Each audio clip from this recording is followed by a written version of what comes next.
For 3 months, I was in terrible pain. Everyone thought I was going to die. Honestly, death felt like it would have been a relief. Ozzy Osbourne, the Prince of Darkness, kept his biggest secret until the end. When he passed away, his family expected to inherit millions. What they didn't expect was the emotional shock that followed. His wife cried for hours after reading his final financial papers. His children found money hidden in places they never imagined. But what truly broke their hearts were the handwritten letters Ozzy left for each of them, revealing personal truths that changed everything. Ozzy Osbourne, born John Michael Osbourne on December 3, 1948, in Aston, Birmingham, grew up in a small 2-bedroom home with 6 children sharing one bathroom. His father worked night shifts at a car factory, and money was always tight. At school, Ozzy was bullied every day. Kids called him Ozzy to make fun of him. He was beaten, laughed at, and misunderstood. He struggled to read and write, but no one knew he had dyslexia. Teachers called him lazy, and classmates said he was dumb. When he left school at 15, he could barely write his own name. His pain didn't end there. In his 2010 book, Ozzy revealed that when he was 11, boys in his neighborhood sexually abused him. He never told anyone, and the shame followed him for years. As a teenager, he battled depression and anxiety. Twice he tried to take his own life, once by hanging himself, and another time by swallowing pills. Both times he survived. Those memories never left him. Music became his escape and his reason to live. Before music, Ozzy worked different jobs to survive. He was a horn tuner in a car factory, emptied trash bins, and even worked in a slaughterhouse, a job that haunted him for years. In 1965, desperate for money, Ozzy and a friend tried to rob a shop. They were caught and he spent 6 weeks in prison. The cold, damp cells scared him straight. He promised himself he would never go back. Music became his only path forward. When he was 14, he heard the Beatles' song She Loves You, and it changed his life. He decided he wanted to be famous. Everyone laughed at him, but he didn't care. He tattooed OZZY across his knuckles using a needle and pencil lead. It was painful, but it felt right. That's when he stopped being John Michael and became Ozzy. His first bands didn't last long, but in 1968, everything changed. He met Tony Iommi, Geezer Butler, and Bill Ward. They started a band called Earth, which they later renamed Black Sabbath after a horror movie. On February 13, 1970, Friday the 13th, they released their first album. The dark, heavy sound was new and shocking. It changed rock music forever. Tony Iommi had lost the tips of 2 fingers in a factory accident. To keep playing guitar, he made plastic fingertips and loosened his strings. That gave their music a low, haunting tone that became the signature sound of heavy metal. Their songs talked about war, madness, addiction, and fear, things people actually felt in their rough lives. Critics hated their first album, but fans loved it. It went platinum and made history. The song Black Sabbath was later named the greatest heavy metal song ever by Rolling Stone. Their next albums, Paranoid, War Pigs, and Iron Man, turned them into legends. Paranoid was written in less than half an hour but sold millions of copies. By the late 1970s, Ozzy was struggling with heavy drug and alcohol use. Even Black Sabbath couldn't handle his behavior anymore. He missed shows, got violent, and was often too intoxicated to perform. In 1979, the band fired him. Ozzy didn't even understand what was happening, he was that far gone. He locked himself in a hotel room for 3 months, drinking nonstop and using drugs. Friends thought he would die there. Then Sharon Arden entered his life. She was the daughter of Black Sabbath's manager and refused to give up on him. She pulled him out of that hotel, got him a record deal, and managed his career. They fell in love and married in 1982. Ozzy always said Sharon saved his life. In 1980, he released his first solo album, Blizzard of Oz. Nobody expected much, but it became a massive hit. Crazy Train sold millions and made Ozzy a solo superstar. A young guitarist named Randy Rhoads was key to that success.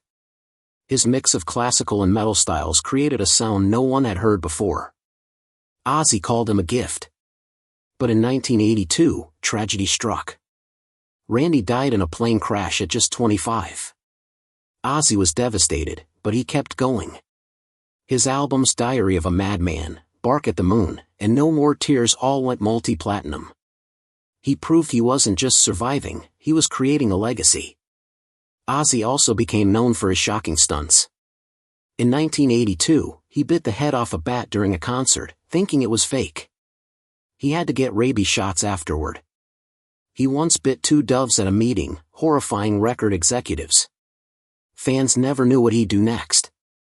In 1984, after a fan's suicide, Ozzy was sued because of his song Suicide Solution. The court ruled in his favor, saying the lyrics weren't to blame. Around the same time, he went on tour with Motley Crue and outdid them in wildness. He even snorted a line of ants and licked his own urine in one of rock's most infamous stories. Ozzy and Sharon's relationship was chaotic but strong. She turned his career into a business empire worth over $220 million by 2023. Together they raised 6 children, Jessica, Lewis, and Elliot from his first marriage, and Amy, Kelly, and Jack with Sharon. In 2002, the Osbournes reality show made their family world famous. It showed their wild and funny home life and attracted millions of viewers. Kelly launched a music and TV career, and Jack became a show host. When festivals stopped booking Ozzy in 1996, Sharon created Ozzfest, a touring metal festival that became a huge success. It made over $100 million and helped launch bands like Slipknot, Iron Maiden, and System of a Down. It changed the music industry and cemented Ozzy's influence on heavy metal. Ozzy's life was full of chaos, addiction, and pain, but also love, family, and music. He went to rehab many times but kept fighting. Through all the madness, one thing never changed: his music spoke for people who felt broken, misunderstood, and lost. That same year, tensions at home exploded. The biggest scandal came in 1989 when Ozzy tried to strangle Sharon during a breakdown. She didn't press charges, later saying it was the drugs, not him. In 2016, Ozzy admitted to cheating on her, and it nearly ended their marriage. Sharon also faced her own battles, including a fight with cancer. Their son Jack was diagnosed with multiple sclerosis, and Kelly often made headlines for emotional outbursts on live TV. Still, no matter what happened, they always came back together. The Osbournes showed the world something new, a family that was loud, messy, funny, and real. When the Osbournes first aired on March 5, 2002, it became the most watched show in MTV's history, drawing nearly 8 million viewers per episode. It even won an Emmy in its first season. The show stood out because it wasn't fake or staged. It showed Ozzy mumbling around the house, Sharon shouting about the dogs, and Jack and Kelly fighting over silly things. But in between the chaos were real moments of love, illness, and family struggles, which made people connect to them. Before the show, Ozzy was seen as dark and dangerous, the man who bit the head off a bat and sang about devils. But once cameras entered his home, a softer side appeared. He was still strange, but also funny, clumsy, and sweet, just a confused dad trying to eat his dinner in peace. For younger viewers who didn't know Black Sabbath, this was the only Ozzy they knew, a man who cared more about microwaved food than metal music. The change worked. He and Kelly even recorded a duet, Changes, which went to #1 in the UK. That success wouldn't have happened without the show. Behind the scenes, though, life was far from easy. During filming, Ozzy was taking up to 42 pills a day, from Adderall to Valium, just to function. He said he could barely walk or talk and often feared falling asleep. Many thought he was just being funny, but he was actually struggling to stay alive. At the same time, Sharon was fighting cancer, and medical bills reached around $650,000. They even fired their doctor, who was later caught for overprescribing drugs to celebrities. Not everyone in the family wanted fame. Their eldest daughter, Amy, refused to be on the show. She moved out at 16, saying she didn't want to grow up on TV or be remembered only as someone's daughter. She later started a music career under the name ARO and lived a private life. Meanwhile, Jack and Kelly embraced fame, building careers in television and entertainment. The show didn't just change their lives, it changed television forever. It inspired other reality shows to be more open and real. Stars began acting like regular people on camera, and soon, that unfiltered style became the norm.